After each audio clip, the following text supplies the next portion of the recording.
Welcome to this week's 2-minute tutorial from the Advanced Practitioner team. This session is a lesson observation myth buster. You may already know lessons will no longer be graded. Ofsted are no longer giving individual lessons a grade, and neither are we as part of our observation process. Sessions observed within Lincoln College will be evaluated as meeting expectations or not. For full information on the observation process, please read the observation policy, which can be found on the T-Share and within the resource bank. A common myth is observers are expecting to see a particular style of teaching or have a preferred teaching style. This is not true. The focus of observation is on the learning that is taking place within the session.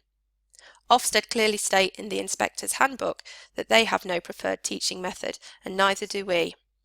As long as you can clearly demonstrate through effective assessment and monitoring that learners are progressing and there are opportunities for challenging, then that strategy is appropriate and correct.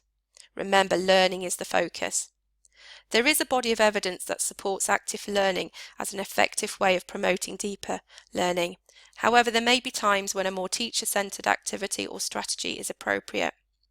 Observers are expecting to see variety and pace, a variety and pace that is appropriate to your learners, and that effective, optimal and enjoyable learning is taking place.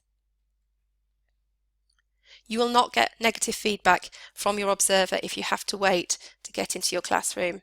Observers are well aware of timetable issues, and in large colleges such as ours, this is inevitable. Everyone should take responsibility in finishing their lessons on time to ease this situation.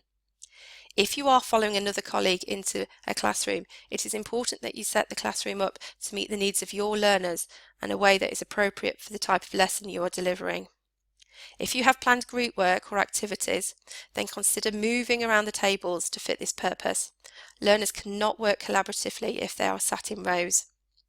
Involve your learners in any furniture rearranging. This will help reduce the time it takes for you to set up the classroom and enable maximum learning time. It helps learners take responsibility and ownership for their learning environment and can promote teamwork and communications. Whilst your learners are rearranging the furniture, you could be logging onto the computer, so you're all ready to start the lesson with an engaging starter activity as soon as possible.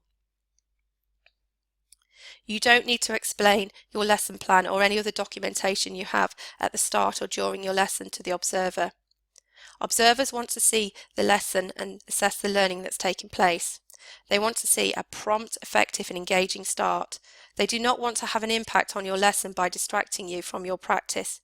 Give the observer your planning documentation and any other relevant paperwork you have as soon as you can. But remember, there will be opportunities to discuss afterwards when you are being given feedback.